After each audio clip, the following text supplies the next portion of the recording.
Come with me.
You're listening to the Alchemical Tech Revolution, and I am your host, Wayne McRoy.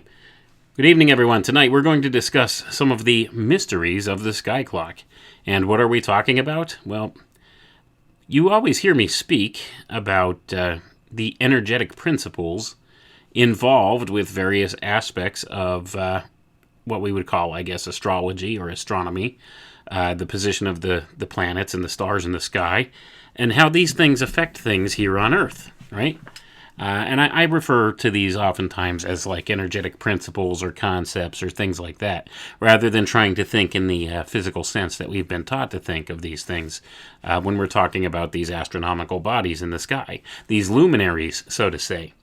Well, tonight we're going to delve a little bit deeply into some of the different spiritual aspects of these things and the types of energetic principles that these different various things in the sky project here to Earth, and how those dark occultists who run this place often will try to leverage these ideas against us because we've been taught to think of these things as silly or nonsensical.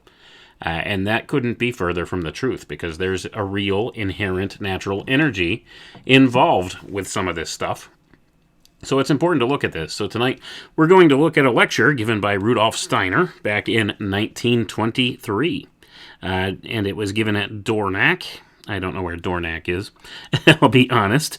Dornach. It was given there on July 27th, 1923.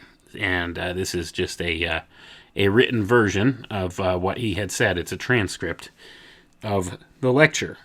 So we're going to go through this, and I'm going to pause at certain points and try to give a little bit more depth of some of these ideas that Steiner covers here, because a lot of this stuff is very important, and it's often overlooked in the modern era. And that's something that's kind of a shame. You know what I'm saying?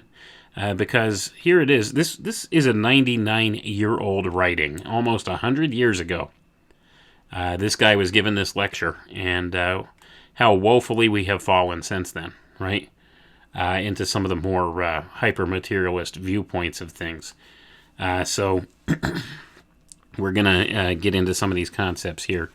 And I hope maybe you could garner some value from the things we're going to talk about, because I know a lot of times people shut down and they have a hard time following these type of concepts. But it's important to try to think outside the box and understand things from the more philosophical perspective here, because this stuff has outlived, our modern science by a long, long time. These methods of thinking of the older traditions have outlived our modern view of things. And I think they bear things out a little better. They give them a more accurate description of how they operate, right? So that's the viewpoint I come at this from. I think it's worthy of consideration. Now, I also think that many aspects of our modern scientific method, bear some value as well. But you got to kind of look at this from both vantage points. Understand that scientific method is only one methodology of analyzing information. And that's what's forgotten in the modern era. Many people think of science as the be-all, end-all of everything, of observation, of recording different, observations and things like that. And they're the only way to solve problems, or the only way to quantify or measure things. And that's the thing. There are some things that are not objectively quantifiable in that way, more subjective ideas, and these are not accurately analyzed or assessed properly with scientific method. So it's important to look at things with the philosophical lens at times, or maybe the more religious lens at other times, and the experiential lens at various times too, and the synchromystic. Let's not forget the synchromystic. That's one of my favorite topics to really look at. The synchromystic, because that's the kind of category a lot of this stuff falls into, because it's not something you could outright demonstrate in a quantifiable way to people, but it's an obvious thing that can be inferred just by looking at how things transpire. So without further ado, let's get into it here, because I feel like I'm going off on a side tangent, and I don't want to do that without even having read any of the paper yet. So let's get into it. So this is called The Spiritual Individualities of the Planets by Rudolf Steiner, a lecture given, like I said, July 27th, 1923. And reading directly from Steiner's words here. I want to add to what has previously been said some explanation of certain deeper foundations of world mysteries of which in modern civilization all knowledge has been lost. To realize the loss, we need think only of the modern conception of the planetary system, that it originated in some kind of rotating primeval nebula from which the various planetary bodies were dispersed. The speculations derived from this picture have led merely to the idea that there are no fundamental differences between these heavenly bodies, and this is the prevailing attitude towards them. And I'm going to pause there. Remember, Steiner was saying this in 1923. And basically what he's stating here was pretty much what has evolved into the Big Bang Theory and all of the cosmology, the cosmological model that we've been given by our modern science now. So this was in the early days of that type of thing. So when he's talking about this, he's talking about this is what science says, and it's missing a lot of context, essentially, is what he's saying. And so, with that being said, let's continue on here. Excuse me. If the whole planetary system is comprised in the picture of a rotating nebula, out of which the heavenly bodies gradually separated, what essential difference is there between, for example, the Moon and Saturn? It is, of course, true that very important researches carried out during the 19th century into earthly substances, particularly the minerals, have been able to say a great deal about the material composition of the heavenly bodies and have worked out a certain kind of physics and chemistry for them. This has made it possible for ordinary textbooks to give specific details about Venus, Saturn, the Moon, and so on. But all this amounts to no more than making an image of, let us say, the physical organism of man, leaving out of account altogether the fact that he is a being of soul and spirit. And I'm going to pause there, folks. So you see the line that Steiner's drawing here, first of all, between the planets and between man, the macrocosm and the microcosm, right? And secondly, you'll notice the term he uses here. He said, this amounts to no more than the making of an image of what these planets are out there. It's an image. Remember that. This is an important idea. This is an important concept that might be a little hard for people to wrap their brains around somewhat. Because remember, it's all about images. And think back to that book that I've been citing a lot lately, The Changing Images of Man, right? Once again, the idea of the image. All right, this is a mental construct, right? It doesn't necessarily reflect the truth or the reality of the situation. It's a mental model made to be a symbol in a person's mind for something else. So when we're talking about an image, well, this is a representation that your brain makes of a thing that perhaps you haven't seen before.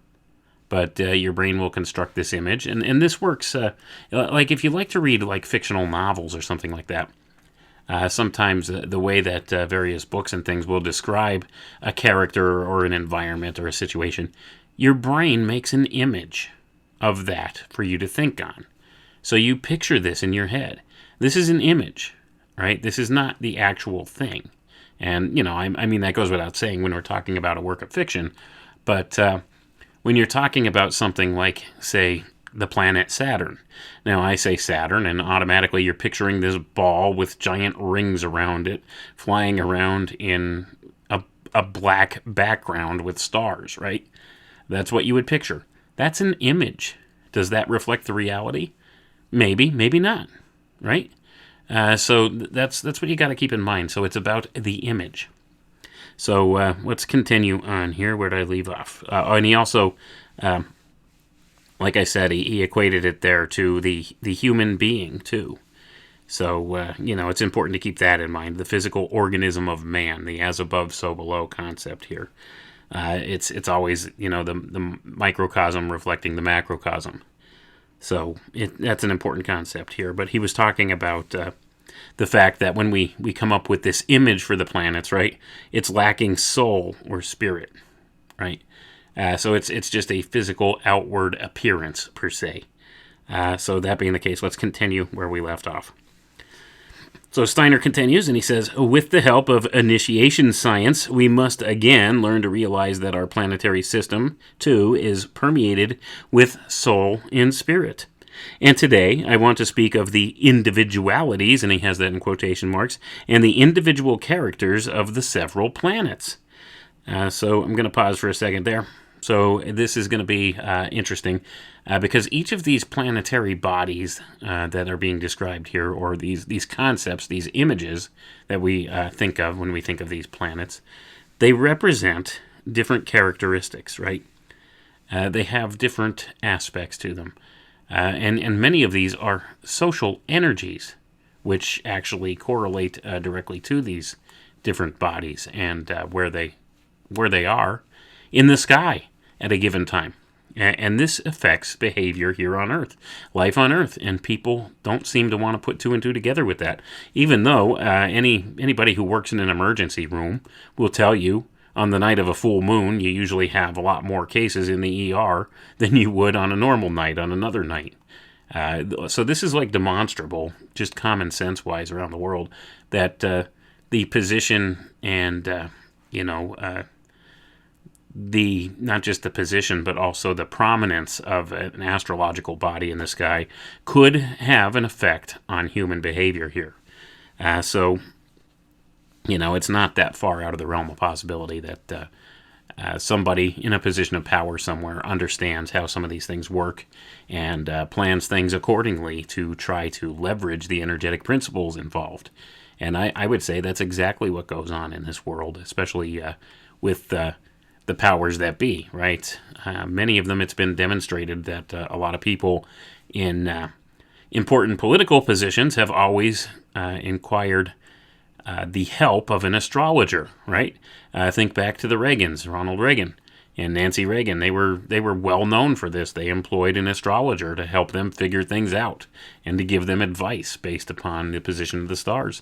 There's a reason for this. People in a position of power like that, they don't take these things lightly, right?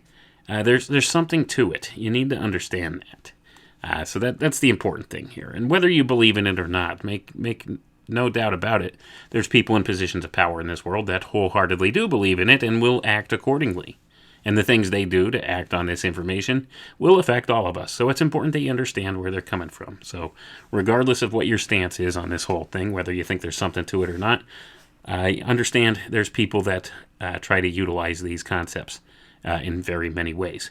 So, and that will affect you.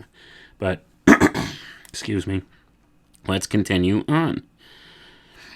Okay, back to what Steiner said. Steiner continues and he says, we will think, to begin with, of the planet nearest the Earth, the planet with whose history, the Earth's history, though only in a certain sense, is bound up, and which once played an entirely different part in earthly life from the part it plays today. Then he continues and he says, from my book Occult Science, an outline, Rudolf Steiner Press, London, that there was once a cosmic age, relatively speaking, not in a very remote past, when the moon was still united with the Earth. The moon then separated from the Earth and now circles around it. So I'm going to pause there. So what Steiner's saying, and I've heard this in many other places too, this goes along with Rosicrucian cosmology and many teachings of the other secret brotherhoods, that the moon wasn't always in the sky, right? We didn't always have the moon. There was a period in Earth's history where there was no moon. And a lot of different Aboriginal tribes and stuff like that also have these types of legends that go back to where there was no moon in the sky. So this is a claim that's been made through various times and cultures. So that being said, this is what Steiner's saying now too. Excuse me. So let's continue on. He said, the moon then separated from the Earth and now circles around it. We speak of the moon as a physical body in the heavens. Its physical nature is only the external, the most external revelation of the spiritual behind it.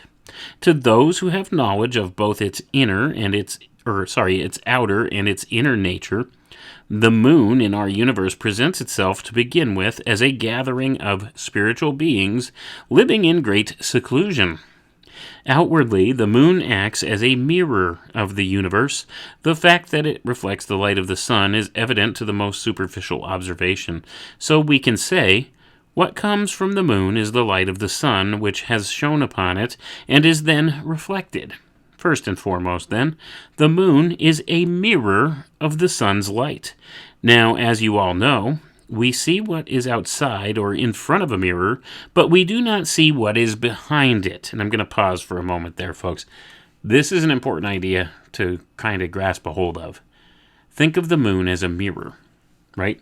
Reflecting various lights and energies from all throughout the known universe or the known cosmology down to Earth here. It's a reflector. It's a mirror. What do we know about a mirror? What's Steiner saying here? Well, when you look in a mirror, you see all the reflections from all the other directions, but you can't see what's directly behind the mirror. So he's equating the moon to the mirror, right? So let's continue on here and see what he has to say next. The moon is not the mirror of the sun's light only, for it reflects everything that radiates upon it. The radiations of the solar light being, of course, by far the strongest.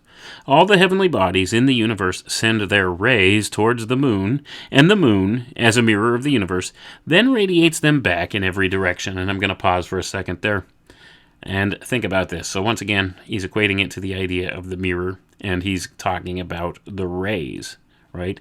These energetic rays being emitted by various bodies in the night sky, right? So, when we think of these terms, the moon is the reflector of all of these energies back to Earth. So think about that. It's a mirror, it's a reflector, and it could be used to focus energies, per se.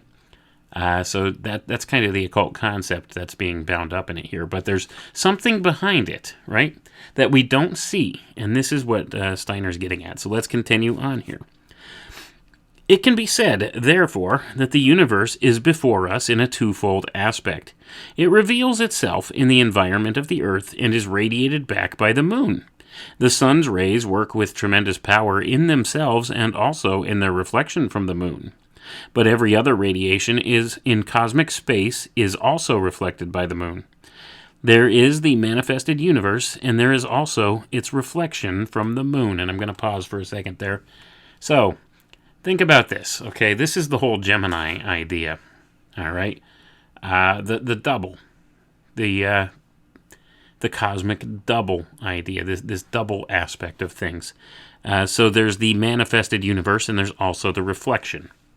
And the moon encapsulates this and is the focal point that directs it towards the Earth here, more or less, is essentially what he's saying. Now think of this, okay? I'm going to equate this back to something some of us might be familiar with, all right? And I hope I don't lose anybody here, but think of the Fibonacci sequence, all right? And the various numbers that, make up or constitute the Fibonacci sequence. So, the first several numbers of the Fibonacci sequence are 1, 1, 2, 3, 5. So, here's a couple key concepts in that, right? You have 1 and 1 twice. This is the absolute and the attribute, okay? So 1 is the absolute, 1 is also the attribute, and together when they make the two, the duality, right? This reflects, hear that word again, reflects the nature of the universe manifest on Earth. Manifest in form, right?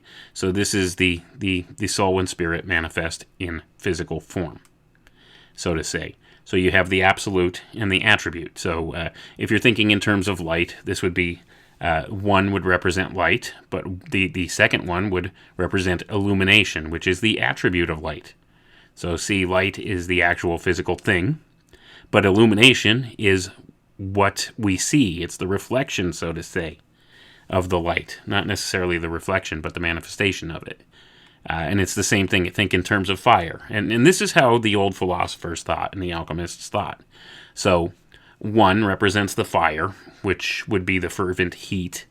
And 1 also represents the flame, which is the visible fire, right? Fire in the flame. light and illumination, the absolute and the attribute. And then combined together, the absolute and the attribute manifest as the actual physical reflection of this said thing. This is sometimes hard for people to grasp the concept here because this gets deeply philosophical at points, but that's absolutely what's represented by those first two numbers in the Fibonacci sequence. And it's also significant that in those first couple numbers of the Fibonacci sequence, the number 4 is absent, and we'll get to that later because there's an important concept there as well. But I don't want to get too hung up on a sidetrack here, but think of what Steiner's saying here. The moon is the great reflector, right, that reflects all these different universal energies, so to say, these energetic principles. Let's read on. Anyone capable of observing the mirror pictures thrown back by the moon in all directions would have the whole universe before him in reflection. Only that which is within the moon, that and that alone remains, if I may so express it, the moon's secret. It remains hidden, just as what is behind a mirror remains hidden. What is behind the outer surface of the moon, in the innermost sphere of the moon, is significant above all in its spiritual aspect. So I'm going to pause for a second. What's Steiner talking about here? What's behind the moon, right? What is this that's behind the mirror, so to say? And this is where it gets interesting. He's talking about what we would call the dark side of the moon. Why is the idea of the dark side of the moon so important through these different social engineering tropes? Well, this is exactly what Steiner's talking about. This is the not visible side of the moon. It's the back of the mirror, so to say. What's behind the mirror, right? So this is a concept that's kind of archetypal in its usage by the social engineers and these people calling the shots here. It's an important concept to think on. So let's see what Steiner has to say about that. But he says it's significant above all because it's spiritual aspect. So let's read on here. The spiritual beings peopling the innermost sphere of the moon are beings who shut themselves off in strict seclusion from the rest of the universe. And I'm going to pause for a moment there, folks. When he's saying beings, I think he's referring to intelligences, so to say, intelligently guided energetic principles. I think that's the best way to think about this, something a little more elemental per se than like actual what we would figure as being like human beings or alien beings or something like that. See, this is the way we've been taught to think about this stuff. There's aliens on the moon, and even think about this. Think about what John Lear used to say. Do you remember ever listening to John Lear on the old Coast to Coast shows and stuff like that? If you haven't, go find some of his old interviews. He talks about how gray aliens have a giant antenna on the backside of the moon, and they collect souls from the Earth. That's what their job is. It's a recycling center, right? These kind of ideas are a perversion of what's meant here, all right? So that's the thing. We've been taught and trained to think in these ways of like the strictly physical, the material world, in the hyper-materialist viewpoint. Now, there's an underlying spiritual truth there, I think, that's being hinted at. But he talks about it in this purely physical way, right? There's a lot of these people that have come out through the years that really kind of, how should we say, mimic or mirror these different teachings from these old secret society groups. But they twist them and turn them into a physical, fictitious type representation in much the same way. So they take this spiritual thing and they try to turn it into a materialist kind of viewpoint, and they give that to people. And in so doing, they're putting the truth out there, but they're hiding it in nonsense, right? Improvable nonsense. So that's how a lot of this stuff gets presented to the public. You look at it and you think it's fiction, it's nonsense. And that's why things like astrology have gotten a bad name. We've been taught to think of these things in these types of terms, right? And that's not necessarily the case. This is a whole different level philosophically. It's talking about something spiritual rather than something physical here. But so that's what Steiner's saying here. I'll begin reading that again, not to get hung up on that point, but I just want to try and get people's frame of reference correct here. So instead of thinking there's aliens on the backside of the moon collecting souls, like John Lear would suggest, think a little bit differently. These would be like intelligent, energetic principles that manage to manifest different energies here on Earth that are present in the cosmos as well, as above, so below, right? So let's read on. The spiritual beings peopling this innermost sphere of the moon are beings who shut themselves off in strict seclusion from the rest of the universe.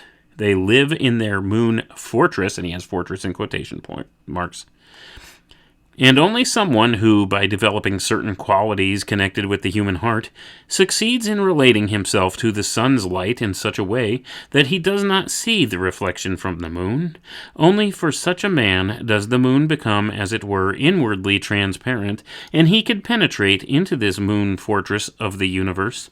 He then makes the significant discovery that through the utterances, through the teachings of these beings who have withdrawn into seclusion in this moon fortress, certain secrets can be revealed that were once in the possession of the most advanced spirits on the earth, but have long since been lost. And I'm going to pause there, folks. So, what is Steiner saying here?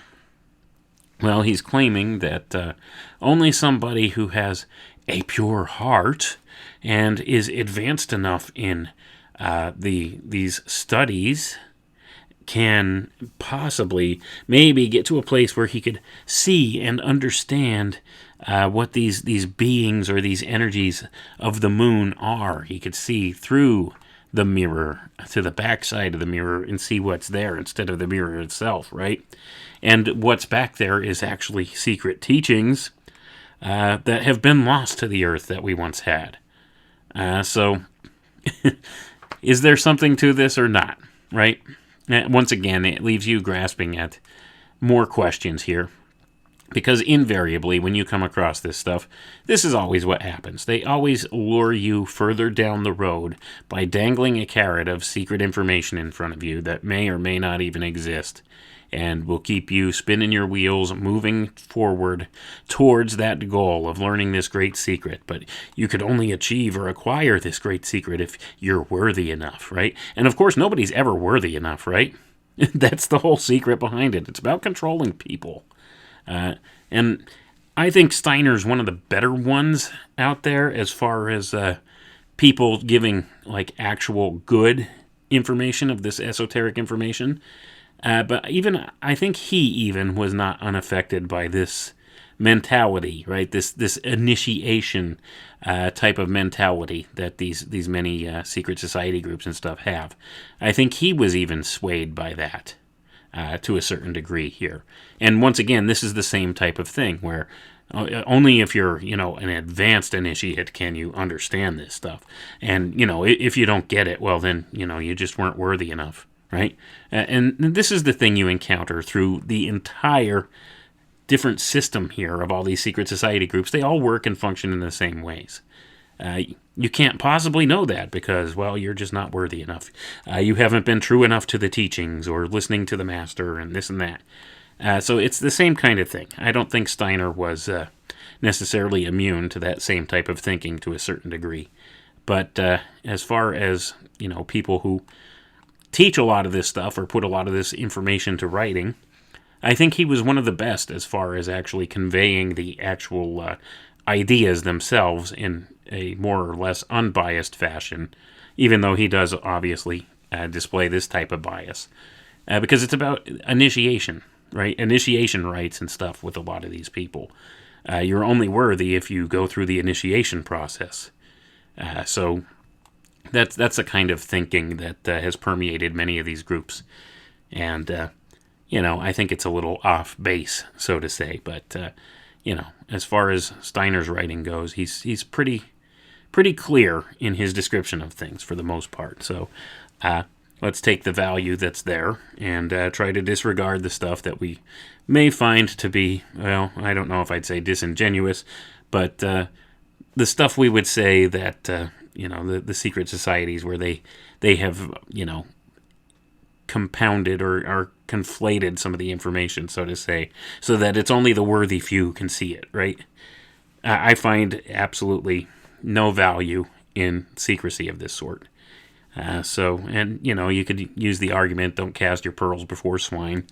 That's the popular one among them, but, it doesn't stand to reason. If this is actual information that could help a human being, why do you have to keep it secret, right?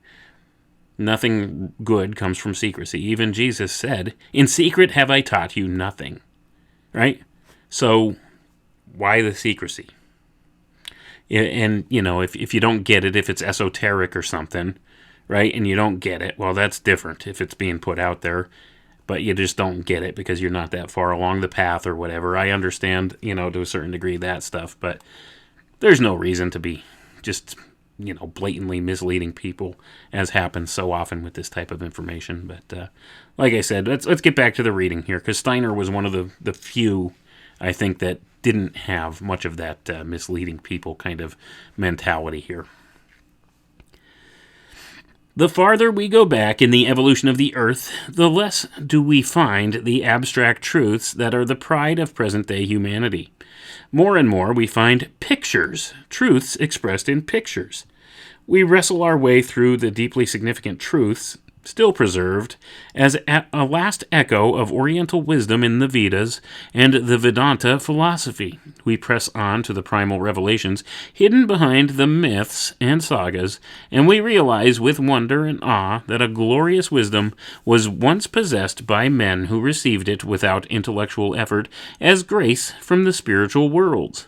And finally, we come to all that was once taught to primeval humanity on Earth by the beings who have now withdrawn into the moon fortress in this universe. Hold on one second. Here we go. After leaving the Earth together with the moon. A certain memory was preserved of what these beings had once revealed to the peoples of a remote past, to men whose nature was quite different from human nature as it is today. And I'm going to pause there for a moment, folks. So this relates back to some of the teachings of the secret groups here, the secret society groups, places like the Rosicrucians, about these root races, okay, about the idea of root races and stuff like this. And this goes back to a period before our modern era where human beings were different, right? It speaks about where human beings were more in the spiritual and the physical, where they had one foot in both worlds, so to say, and were able to see in the spiritual worlds. And they stepped away from that and fell into gross materiality here in many ways. So that's what this is speaking of, this age past when the moon broke away and man stepped strictly into material here and lost his sight into spiritual realms. That's when the moon went into place, right? And these certain beings who were, I guess, advanced enough in their evolutionary process, as the way they explain it in many of the Rosicrucian mysteries and stuff like that, they went with that. So they exist behind the mirror of the moon, so to say, in its innermost part, and they have many of these old secrets that they taught ancient humanity back then, right? So this is all about the succession of evolutionary cycles and things like that. When you look back through these secret teachings, and it gets a bit convoluted and messy, and that's a show for another day, but. Right now, just keep in mind, so that's what they're saying. There was a period that the Earth had long ago before the moon was in the sky, where we had some of these advanced beings here helping us, and man had his 1 foot in the spiritual realm and 1 foot in the material realm, and he fell victim to actually liking being in this material form, right? Experiencing the physical reality like this. and it became sort of an addiction for him. And this is what they say happened in the time of Atlantis, between Lemuria and Atlantis, when you go back and you look at some of these old teachings of many of these secret society groups. So man, in the mid-Atlantean period, lost his spiritual sight altogether and became addicted, so to say, in physical form, in physicality. He liked it. He liked being in physical form. So he lost much of his spiritual sight. And that being the case, this is when the moon period, or when the moon broke away from the earth, so to say, and those advanced evolutionary beings, so to say, went with it. This is what they teach, folks, and whether you believe it or not is immaterial, because there's people in positions of power in this world that do. And these are the things they act on, and the things they do to act on this stuff will affect us, right? So even if you think it sounds like nonsense, understand there's people, especially ones that have been through all these different initiatory rites through the secret society groups, and have gone up, into the higher echelons of these different groups, and to the inner circles thereof, which we would call or refer to as the Illuminati. The people that have gone on to this these types of teachings, they believe in this stuff very much so, and act on it. So, happy in the case, if it sounds convoluted and nonsensical, keep in mind there's people that act on these principles, so I'm just trying to convey what it is that they teach here. I don't necessarily believe a lot of this stuff or buy into a lot of it, but I do think there are some core truths underlying some of these teachings, right? And just like everything else, they've gotten perverted and messed up through the years, and through the decades and the centuries and the millennia. And the secret society groups that control this information now have twisted it so far out of line with what it originally was intended to be that now it's perverse beyond perverse, and it's all about artificial things, setting up an artificial system, so to say, and thinking in the gross material form of things. So, with that being the case, let's continue reading on. I don't want to get too hung up on side notes here like that. But let's see, he finishes up right there. He says, a certain memory was preserved of what these beings had once revealed to the peoples of a remote past, to men whose nature was quite different from human nature as it is today. And I just explained what it is they believe, how it was different. If we succeed in fathoming this mystery, I will call it the moon mystery of the universe. We realize that these beings who have now entrenched themselves in the moon fortress were once the great teachers of earthly humanity, but all consciousness of the realities of spirit and soul hidden in this fortress has been lost. What is still transmitted to the earth from the heavens represents only what the outer surface, the walls, as it were, of the moon fortress radiate back from the rest of the universe. This moon mystery was one of the deepest secrets in the ancient mysteries, for it is the primal wisdom that the moon enshrines within itself. What the moon is able to reflect from the whole universe forms the sum total of the forces which sustain the animal world of the earth, especially the forces that are connected with the sexual nature of animals. These forces also sustain the animal element in man, and are connected with his sexual nature in its physical aspect. So the lower nature of man is a product of what radiates from the moon, while the highest wisdom once possessed by the earth lies concealed within the moon fortress. And I'm going to pause there, folks. So we do see there's some essential truths here. Our reproductive cycles are tied to the timing of the moon, right? The menstrual cycle is tied to the timing of the moon and the moon phase. The digits on our hands, our fingers, reflect the cycle of the moon. There's 28 phalanges in the hands, 14 on each hand. 28 days in the lunar cycle. All these correspondences, they have various meanings, and it is the as above, so below reflection here, once again. So we see what he's saying here is the moon equates to the physical animal nature of man, right? So this would be the gross materiality part of it. That's what has happened here. But there's another mystery that lies deep within the confines of the moon, so to say, which would reflect back to these ascended masters, so to say, as he calls them, right? how these were how did he claim it? They were the great teachers of earthly humanity at one point. So they're saying that there's an ascension to be had by understanding the mystery of the moon, but the moon has us tied in the physical, right? That's essentially what he's saying here. So it represents these different energetic reflections from the universe at large manifest here in the physical as a result of the moon being there. So that's essentially one of the things he's saying. And this is just the outer secret of it. And this is what he calls the mystery of the moon, right? But let's continue on, and then we'll get to the next thing here, because, we're already like 45 minutes in, and we haven't even gotten through the moon. So there's a lot to cover here. All right. In this way, one comes gradually to a knowledge of the individuality of the moon, to knowledge of what the moon is in reality, whereas all other knowledge is only like information we could glean about a human being from a pasteboard image of him displayed in some exhibition. Such an image would tell us nothing whatever about the man's individuality. Equally, it is not possible for a science that refuses any approach towards initiation to know anything about the individuality of the moon. And that's the end of the passage here about the moon. So essentially what he's saying is, all right, we have this image. Remember, he referred to it as an image.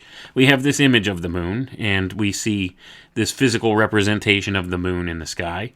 But what we're seeing is just a mirror. Right? It's reflecting the different energetic rays and principles from all around the entire known universe down to Earth here. And they would cause manifestation just in the strict physical sense. And that's all that we see from this. So there's another mystery behind the moon, so he says here. And once we are able to actually look beyond the scope of our modern science and look at these things from the initiatic principle. So he says, I would say more the philosophical principle than initiatic or initiation. They like to use this initiation kind of ideology for everything. And I think that's part and parcel of one of the perversions that has gone on with some of these teachings, right? The whole thing about initiation being so important.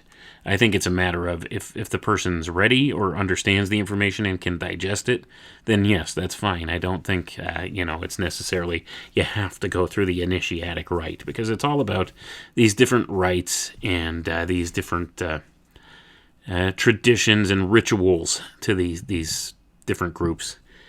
So that's the thing here. But so what he's referring to as initiation, just replace with the word philosophy, and I think we have a better view of things. So it's all about breaking down the science and the philosophy. So philosophy would be, the polar opposite, so to say, of science.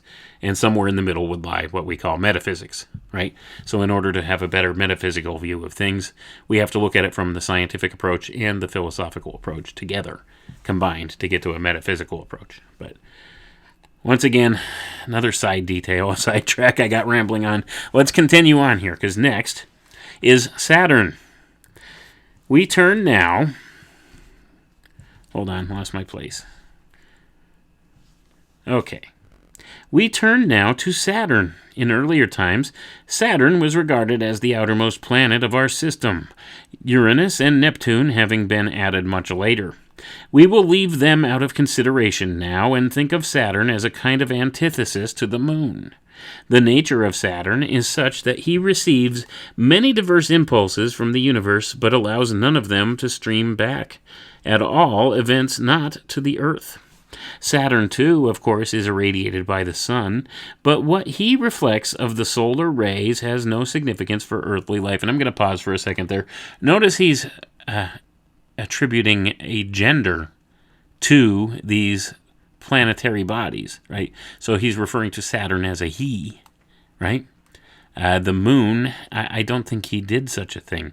He didn't acquire an attribution of gender to it, did he? But notice now, when we get to the other planets, he does. And this is important for a lot of reasons, and a lot of reasons that have been lost with the advent of the English language here, so to say. So let's read on, though, and see what he says here. Where did I leave off? Okay. Saturn is an entirely self-engrossed heavenly body in our planetary system, raying his own being into the universe.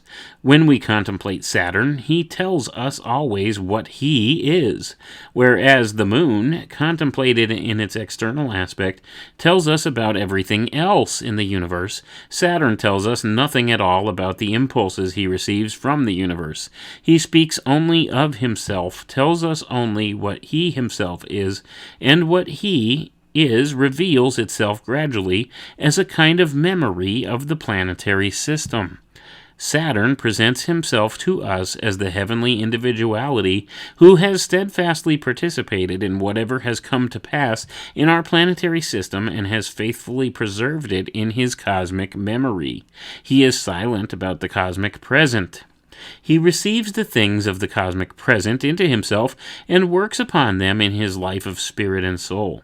True, the hosts of beings indwelling Saturn lend their attention to the outer universe, but mutely and silently they receive the happenings in the universe into the realm of soul, and they speak only of past cosmic events. That is why Saturn is like a kaleidoscopic memory of our planetary system. As a faithful informant concerning what has come to pass in the planetary system, he holds its secrets of this kind within himself. And I'm going to pause for a moment there, folks. So Saturn is all about the past, right? Saturn, this energetic principle is about nostalgia, among other things, right? So this is what could be invoked by invoking the idea of Saturn. It's about the past. It's about time, right? And remember, we were talking before, just as a side note here, about the Fibonacci sequence and how the number 4 was missing. Well, 4, this is the number that's associated with time. Time. And this ties back to the Saturn idea once again. And time is a man-made conception, right? Now, everything runs in a cyclical way, but time, as we measure it and as we count it and as we identify it, this is a man-made concept. And all it is, it's a measure of motion over a certain period, so to say. It's a way of measuring or identifying change in position, right? So with no motion, there's no time. Keep that in mind. If there's no motion, there's no time. And sometimes this is hard to describe and comprehend, but it's not something that happens in the natural order. So when we look back at this Fibonacci sequence, that's why the number 4 is absent from that. It's 1, 1, 2, 3, 5. And 4 is skipped over because this is a man-made conception. This is our science. This is the artificiality introduced to equate things in a way or at a scale that doesn't happen in the natural order of things. So, like when we say everything has its principles of cycles, everything's rhythmic, this Hermetic philosophy of rhythm, the pattern, the cyclical nature of things, yes, that's true, but time in and of itself is not a concept that happens with natural manifestation, so to say.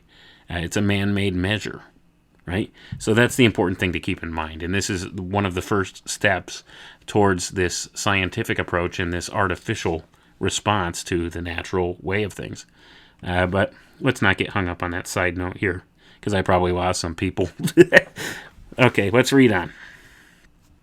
So it says here, where did we leave off here?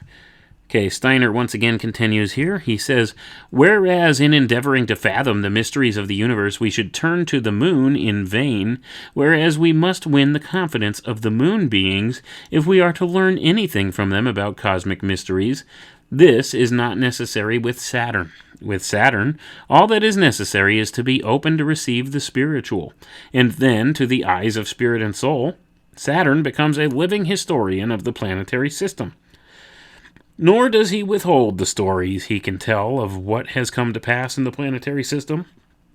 In this respect, Saturn is the exact opposite of the Moon.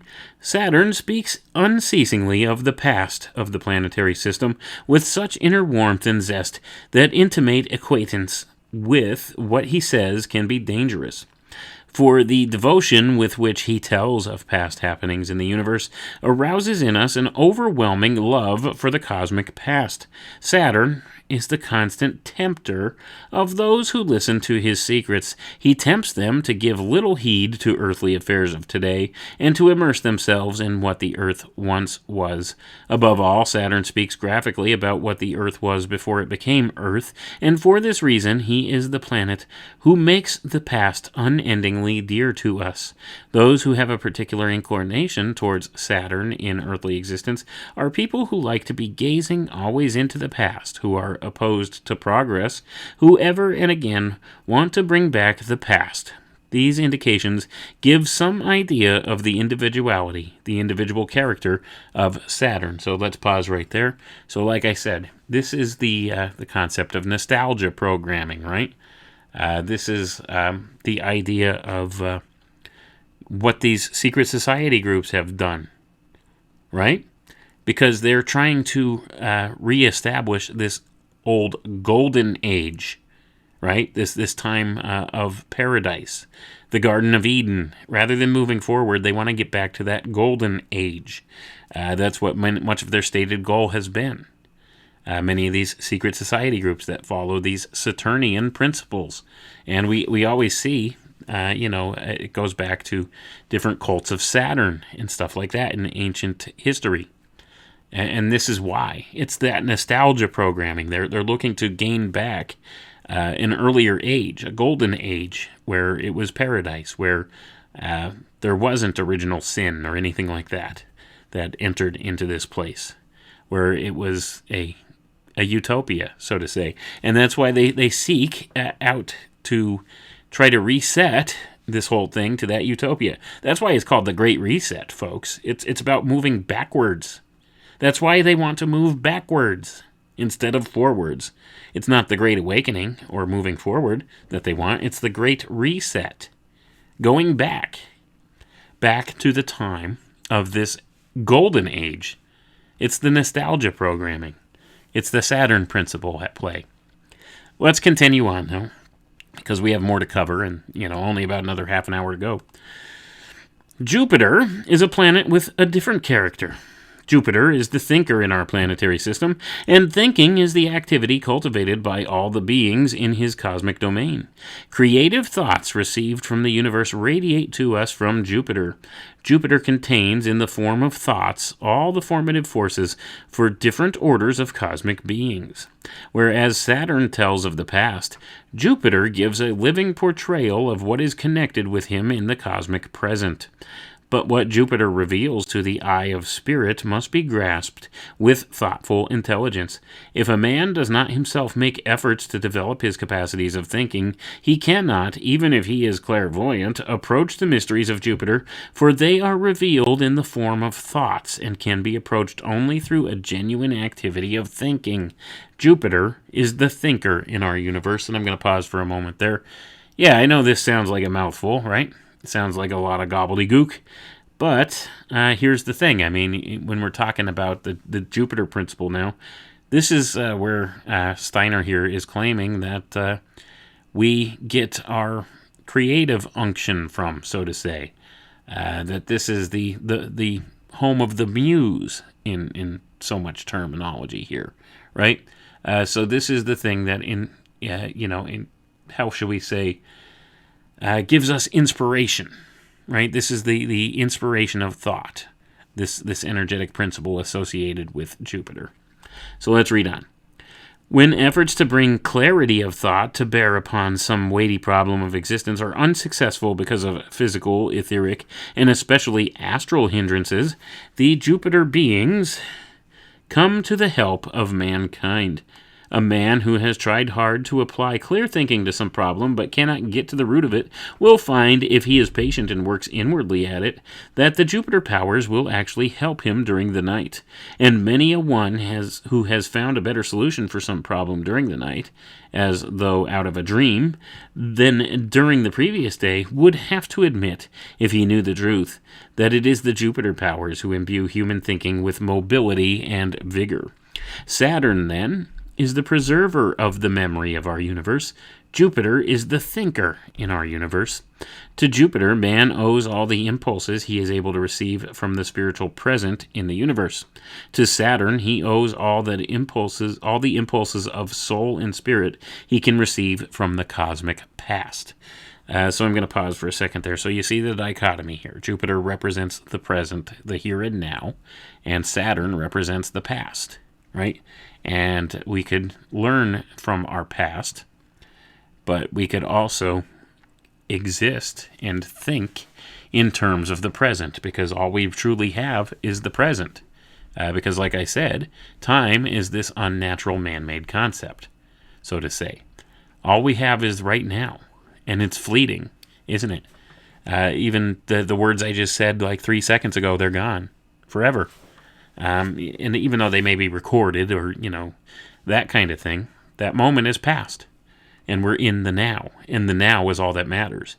And this is one of the main types of concepts here that many of these social programmers and social engineers have captured upon. See, they use this Saturnian principle, the past, right? The past, the idea of the memories, preserving of memories. The Saturn idea is the preserver of the memory of past events and past things. And here's a little food for thought for you, all right? So this Saturnian principle, this idea of the memory, being the memory bank of all of the past, and our ability to access that, so to say, because Saturn is the preserver of our memory.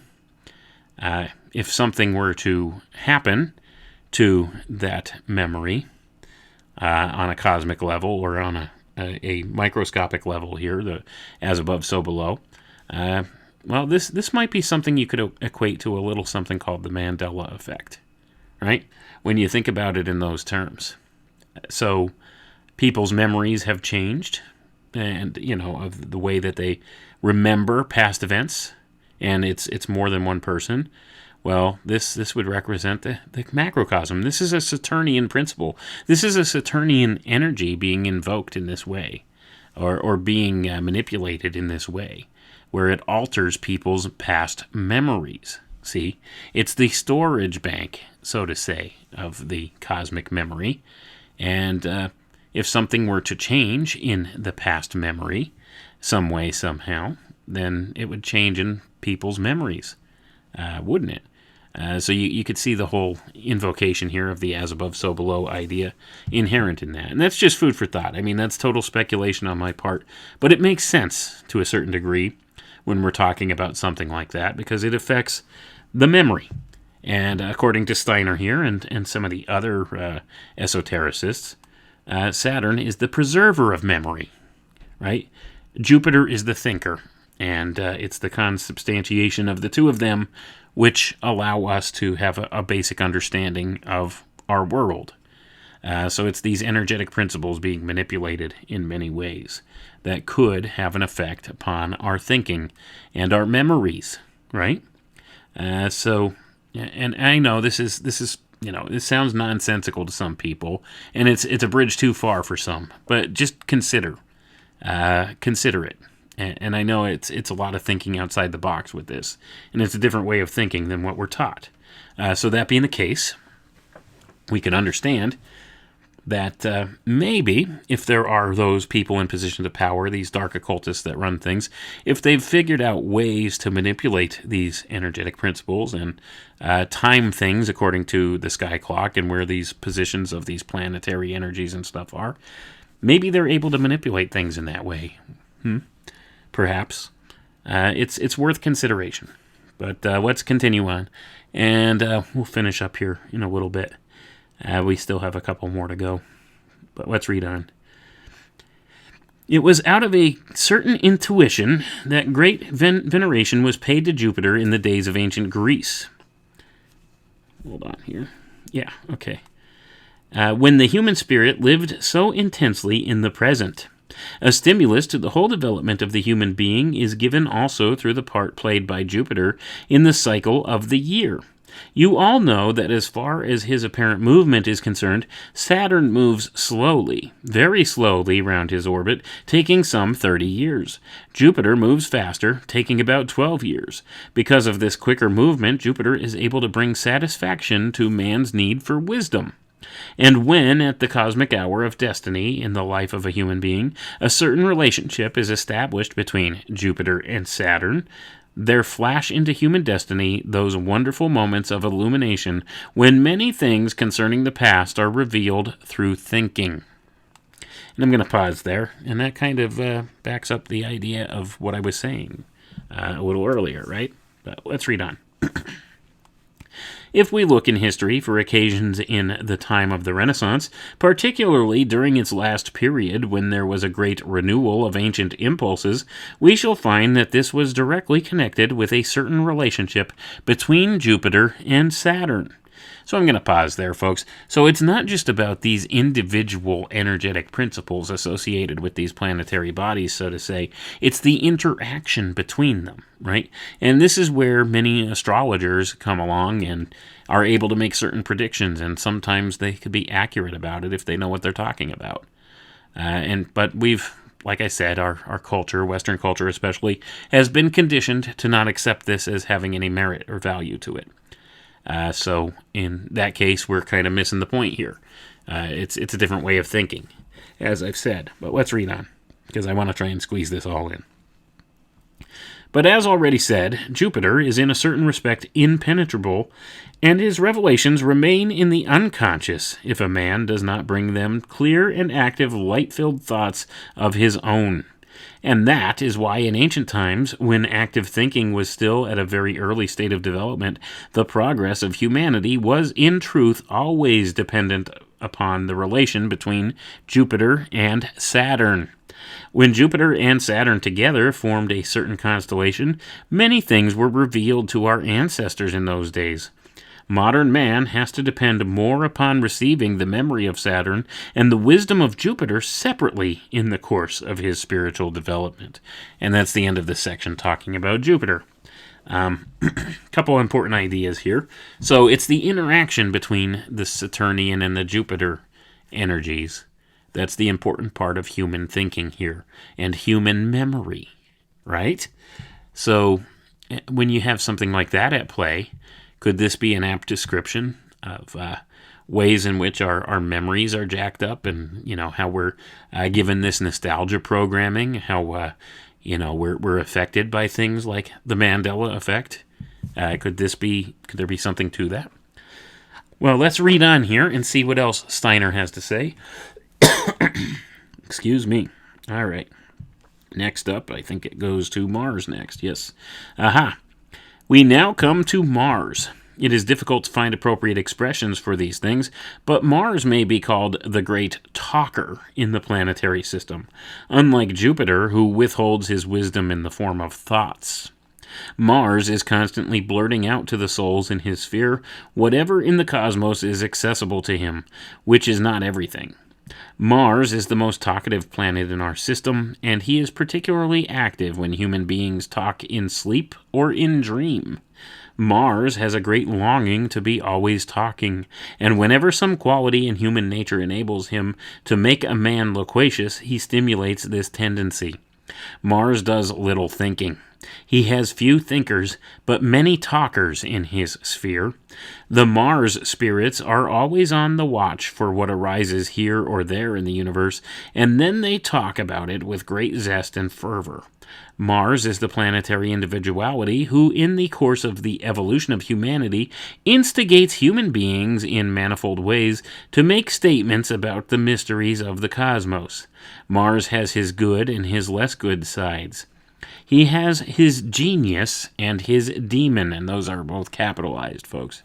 His genius works in such a way that men receive from the universe the impulses for speech. The influence of his demon results in speech being misused in many and various ways. In a certain sense, Mars may be called the agitator in our universe. He is always out to persuade, whereas Jupiter wants only to convince. So I'm going to pause there. So Mars would be associated with warlike tendencies. The agitator, right? So that's what this is saying. The agitator, the talker. Smack talk, right? The one who talks smack. So this kind of thing, the agitator, and misusing information. And you'll notice here, Steiner makes an allusion here to what he calls genius and demon. Okay, and in some of his other works, he goes on in great detail about this concept, how each of these planetary spheres, so to say, has both genius and demon, the good aspects and the bad aspects, and even mankind has this, right? As above, so below. So this is, the microcosm to the macrocosm, so to say. That's an idea for another time, but you'll notice all of these planetary energetic principles, so to say, they have good aspects and bad aspects. And it's just a matter of how do you manipulate those, right? Now we've gotten past Mars. The next one is Venus, right? And some of these ones are shorter now. The ones about Saturn and Jupiter and the Moon, those were kind of the most important ones, so to say. I shouldn't say most important, but probably the ones that get the most attention because of the concepts that they invoke.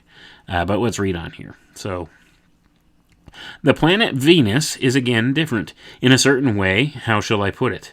Venus wards off the universe. She is difficult to approach. Going to pause there for a minute. So, Venus has a female attribution to it. Right, a feminine attribution. Notice that he engenders these different planetary features. So she is difficult to approach. She does not want to know anything about the universe. Her attitude is that if she were to expose herself to the external universe, she would lose her virginal nature. She is deeply shocked when any impression from the external universe attempts to approach her. She has no desire for the universe and rejects every would-be partner. It is very difficult to express these things because the circumstances and conditions have to be described in terms of earthly language. On the other hand, Venus is highly responsive to everything that comes from the Earth. The Earth is, so to speak, her lover. Whereas the moon reflects the whole surrounding universe, Venus reflects nothing at all of the universe, wants to know nothing of it. But she lovingly reflects whatever comes from the earth. If with the eyes of soul we are able to glimpse the mysteries of Venus, the whole earth with its secrets of life of soul is there before us once again. The truth is that human beings on earth can do nothing in the secrecy of their souls without it being reflected back again by Venus. Venus gazes deeply into the hearts of human beings, for that is what interests her, that is what she will allow to approach her. Thus, the most intimate experiences of earthly life are reflected again from Venus in a mysterious and wonderful way. In the reflection, she transforms everything, just as a dream transforms the happenings of physical existence. Venus transforms the occurrences of earthly life into dream pictures. In reality, therefore, the whole sphere of Venus is a world of dream. The secrets of men in their earthly existence are transformed by Venus into dream pictures of infinite diversity. She has a very great deal to do with poets, although they are not aware of it. And I'm going to pause there for a moment, folks. So essentially, Venus is the dream world, so to say. It's a reflection of the human consciousness, the human psyche. That's what's encapsulated in this Venus idea, right? It's the reflection of earthly things, of the earthly soul, the souls of men, so to say, the innermost being, right? That's what this represents. But let's read on. I said before that Venus wards off the rest of the universe. She does not, however, repel everything in the same way. In her heart, Venus repels what approaches her from the universe, but not what comes from the earth. As I said before, she declines every would-be suitor, but for all that she listens attentively to the utterances of Mars. She transforms and illumines her dreamlike experiences of earthly things with what is communicated to her from the universe through Mars. All these things have their physical side as well. Impulses go out from these sources into what is done and what comes into existence in the world. Venus receives into herself everything that comes from the earth, and she listens always to Mars, but without any desire that he shall be aware of having her attention. And from this process, only of course the sun is there to regulate it, spring the forces which underlie the organs connected with the formation of human speech. If we want to understand the impulses in the universe, sorry, lost my place here. These digital readers are not what they're cracked up to be. If we want to understand the impulses in the universe connected with the formation of human speech, we must turn our gaze to this strange life that weaves between Venus and Mars. When destiny wills it, the relationship of Venus to Mars is therefore a factor of great significance in the development of the speech or language of a people. A language is deepened, imbued with the quality of soul, when, for example, Venus is square to Mars. On the other hand, a language tends to become superficial, poor in qualities of soul, when Venus and Mars are in conjunction, and this in turn has an influence upon the people or nation concerned.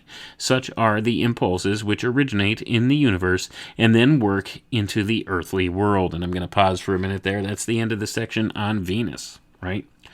So what this is saying is this interaction between the Venus and Mars principles, this affects human language, the nuance of language.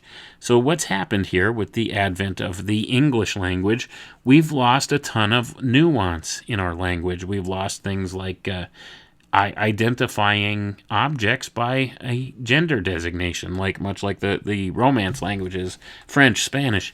They have an attribution to them, whereas each object named has a gender assigned to it, or a gender principle. And this is just a very basic thing. Many of the more ancient languages had a lot more nuance to them.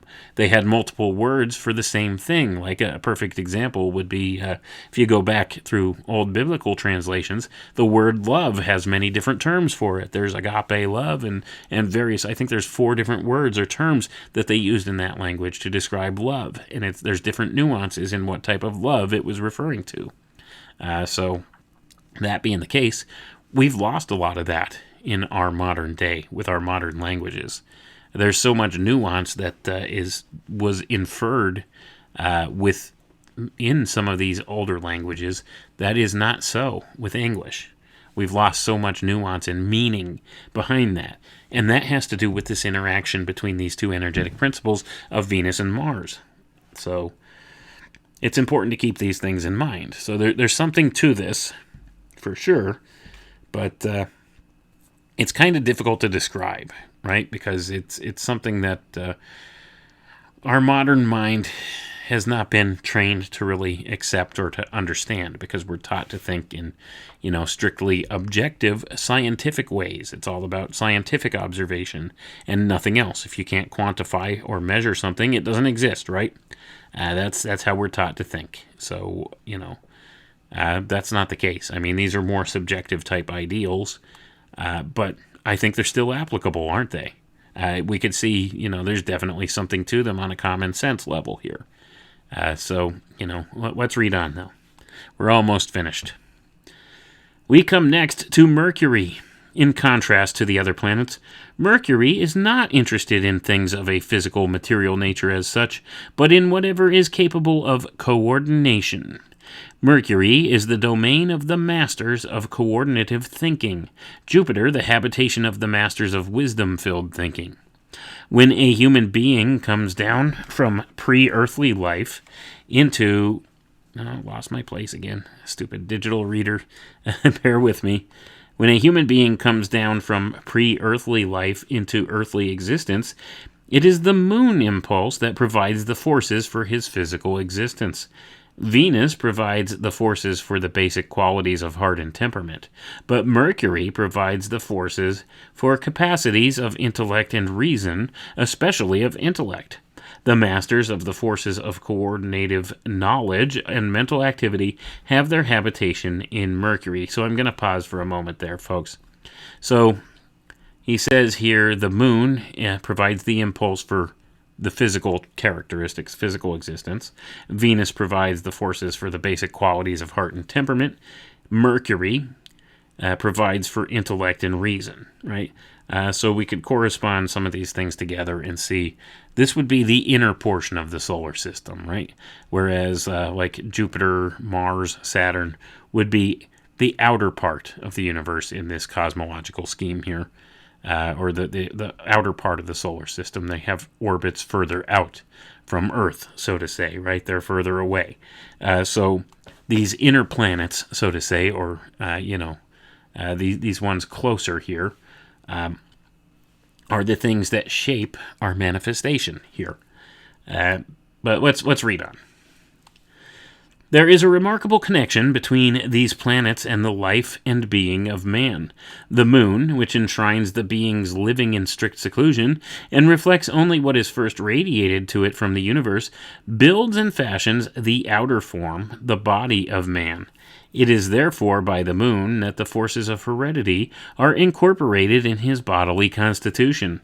The moon is the cosmic citadel of those spiritual beings who, in complete seclusion, muse upon what is transmitted in the stream of heredity flowing from generation to generation by way of the physical. It is because the moon beings remain so firmly entrenched in their fortress that modern scientists know nothing essential about heredity.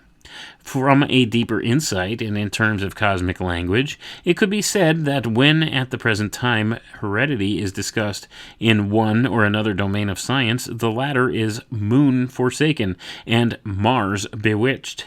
For science speaks under the influence of the demonic Mars forces and has not even begun to approach the real mysteries of heredity. So I'm going to pause there for a moment. So what does he mean here?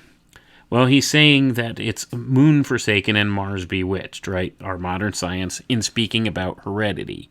And this would be, in conjunction to genetics, or, how the basic structure of human DNA and stuff like that works. That's kind of the inference here. Now, this was 1923 when he was talking about this, so I suspect DNA was not, a commodity discussed at that time, but certainly heredity and genetics were, right? And our science doesn't understand these things. Even our modern science, we still struggle with some of the ideas. And although they think they have it broken down in many ways, what he's saying here is that these influences in our science, speaking on this heredity and genetics and stuff like that, it's influenced by these Mars forces, but not the Mars forces, the bad Mars forces. Remember how he was talking about there's good aspects and bad aspects of these forces? Well, we're influenced by the bad aspects of the Mars forces in this sense. So when we're talking about heredity and genetics and genetic manipulation and things of that, that's why, everything's all screwed up like it is. All this GMO nonsense and all of these things. It's got a Martial influence. This Mars energy influence, the bad side of it, the demonic Mars side influence, right? And the moon forsaken one, these are the secrets that are locked up with the moon energy. So, that being the case, that's what he's talking about here. So he's saying that we haven't even begun to understand the true nature of how this stuff works. And I suspect he's right, even here almost 100 years later. Let's read on, though. Venus and Mercury bring into the human being the karmic element that is connected more with the life of soul and spirit and comes to expression in his qualities of heart and in his temperament. On the other hand, Mars, and especially Jupiter and Saturn, when a man has a right relationship with them, act as liberating factors. They wrest man away from what is determined by destiny and make him into a free being. And I'm going to pause for a second. This is probably the most important thing you could take away from all this tonight. And keep this in mind. It's these interactions between the Mars, the Jupiter, and the Saturn forces that are the things that make us either free beings or slaves to the system, right? And these are some of the things that are being screwed with the most right now in our reality. So let's read on here. Biblical words in a somewhat changed form might be used as follows. Saturn, the faithful custodian of cosmic memory, said, "Let us make man free in the realm of his own memory." Thereupon, the influence of Saturn was forced into the unconscious. Man's memory became his own possession, and therewith he acquired the sure foundation of his personal freedom. And I'm going to pause for a second there. Think back to what I was telling you about the Mandela effect in this concern before. Think about that. So, here's the thing. Saturn, the faithful custodian of cosmic memory, said, "Let us make man free in the realm of his own memory." Thereupon, the influence of Saturn was forced into the unconscious. Man's memory became his own possession, and therewith he acquired the sure foundation of his personal freedom. Now, think about this. If somehow this Saturnian principle is being weaponized in a way, whereas our possession of our own personal memory and our own personal freedom is being attacked, wouldn't our memories perhaps change? And think about that in regards to this. I know it might be a bridge too far, and it's sheer speculation. But, we see so many weird things happening in this day and age, don't we? And many things that have to do with our personal freedoms being usurped.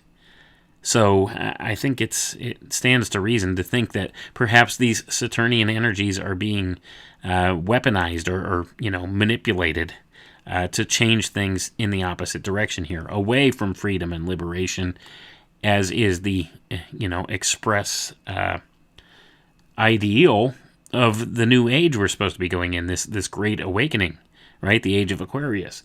But instead, they're trying to do this great reset idea, or capture us in more of the Capricorn energies, so to say, rather than Aquarian energies.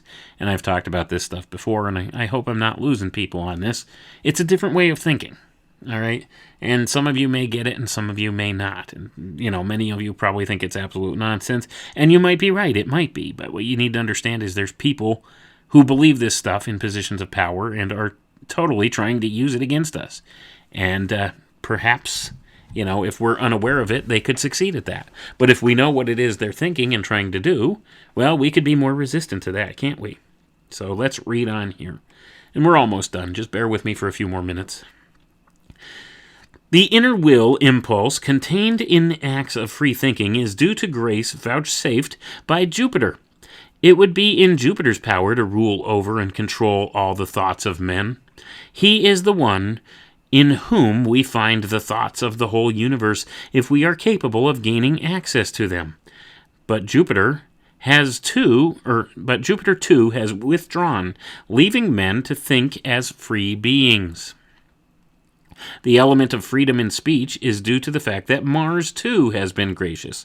Because Mars was obliged, as it were, to acquiesce in the resolution made by the other outer planets and could not exercise any greater coercion, man is free, in a certain respect, in the realm of speech, too. Not entirely, but in a certain respect, free. So I'm going to pause there, folks. So freedom of thought, freedom of action, freedom of speech. All these things are under attack right now, aren't they? So we see these are some of the energetic principles being invoked in the modern world, right? So let's read on here and see what else Steiner has to say, and then I'll do my best to try to bring it all together. From another point of view, therefore, Mars, Jupiter, and Saturn may also be called the liberating planets. They give man freedom. On the other hand, Venus, Mercury, and the Moon may be called the destiny determining planets. Venus, Mercury, and the Moon, right? Let's pause for a second there. So we have Mars, Jupiter, and Saturn. These are what we could call, how does he say it here? He calls these the liberating planets, right? And then he calls these the inner planets, Venus, Mercury, and the Moon. He calls them the destiny-determining planets, or how should we say, the lockdown planets, so to say. The binding planets, I think would be a better term, binding, rather than destiny-determining. Because I think that has a negative connotation at this point when you're talking about liberation or liberty. And then the other end of that would be destiny determining. I think he's using, terms that are a little more neutral, but I would say binding would be a good term to use there. But let's read on. In the midst of all these deeds and impulses of the planetary individualities stands the sun, creating harmony between the liberating and the destiny-determining planets. The sun is the individuality in whom the element of necessity in destiny and the element of human freedom interweave in a most wonderful way, and no one can understand what is contained in the flaming brilliance of the sun unless he is able to behold this interweaving life of destiny and freedom in the light which spreads out into the universe and concentrates again in the solar warmth. Nor can we grasp anything essential about the nature of the sun as long as we take in only what the physicists know of it. We can grasp the nature of the sun only when we know something of its nature of spirit and soul. In that realm it is the power which imbues with warmth the element of necessity and destiny, resolves destiny into freedom in its flame, and if freedom is misused, condenses it once more into its own active substance. The sun is, as it were, the flame in which freedom becomes a luminous reality in the universe, and at the same time, the sun is the substance in which, as condensed ashes, misused freedom is molded into destiny, until destiny itself can become luminous and pass over into the flame of freedom. And that is the end of the lecture, folks. So, the sun is the deciding factor between these forces, the forces of these inner three planets and the outer three ones, right? The forces of liberation and, as he calls it, destiny determination or binding. So it's the sun that provides resolution to this. It's the balancing factor. It's the factor that fuels all of it, takes all of it in and transmutes it, right? It transmutes the bad into good. See, it's the alchemical principle. It's the ultimate symbol of the alchemical principle, transmuting the bad into good. And that is the key and the core to essentially what is spiritual alchemy. It's the transmutation of the bad into the good. It's taking the bad and turning it into a good, right? So all of these different planetary aspects here, these energetic principles associated with these planets, they all have good and bad aspects to them. And sometimes here in the real world, so to say, in our physical world, we're handed some bad things, right? When life hands you lemons, you make lemonade. That's as the expression goes. Well, it's the same basic thing. It's a very simple concept, really. This is what alchemy is. Turn the bad into good. Make something useful out of something that has become bad here. So that's the point here. So even though these forces can and have been and will be misused by certain people, and Steiner speaks to that here, the sun is the ultimate balancer of that. And that represents alchemy, right? The alchemical transmutation of the bad into good. That's what we all need to do. We are all in that position where we can do that. We just need the awareness of this kind of stuff, right? We need to take the bad things that come into our life and turn them into something good. That's the true art of transmutation. That's what alchemy is about. It's taking the bad, turning it into good. And that's a perfect representation of it there. And we see how many of these cosmic forces, so to say, can be aligned and misused or used in certain ways. And it's our prerogative to change the bad into good. That's what we're here for. That's what the experience of this life is, right? We live in this place, this cycle of necessity and hardship, so to say, and that's why we're here. We're here to learn to do that, to transmute the bad into good, regardless of how it comes. So that being the case, we have the absolute and the attribute, the two ones from the Fibonacci sequence, once again, combined together. This is what it's about. It's about transmuting bad into good, making something good of what comes along, right? And we could choose our own path in this way. So that's the whole key here. We're given free will. And as long as we don't abdicate that free will, we're good, right? We have choices. And, it is a choice to abdicate our free will to somebody else. And that's one of the places that we are here today in our reality in this world. We're at a crossroads where we may need to make that choice.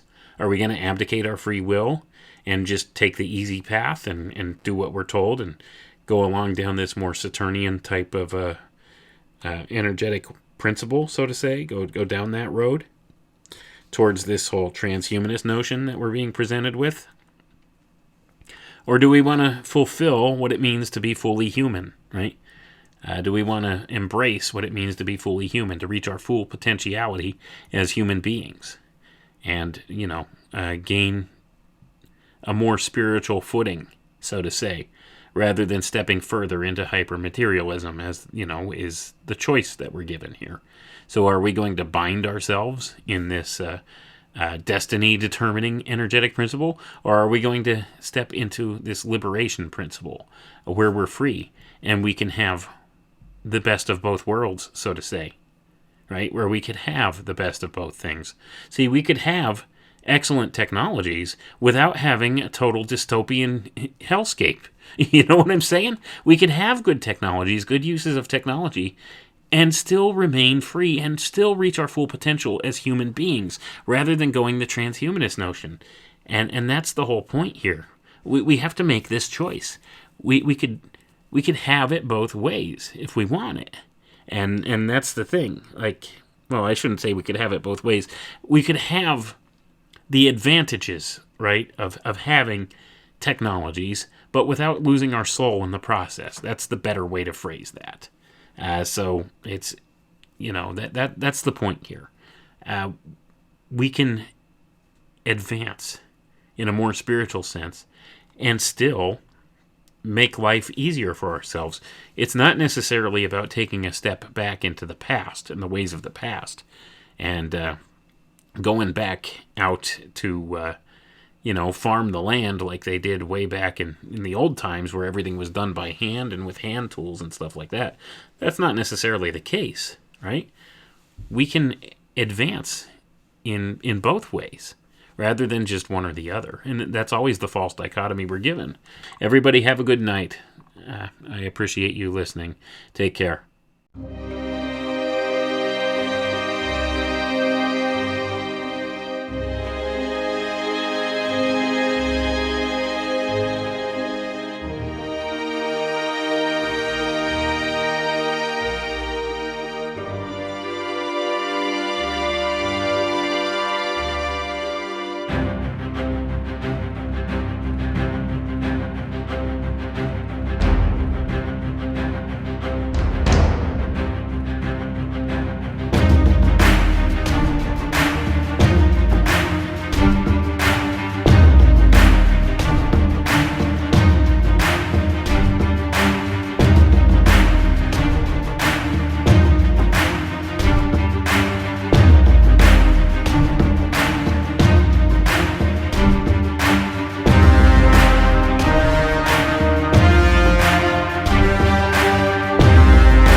introducing the new home for free speech, Free World FM, the alternative to the alternative.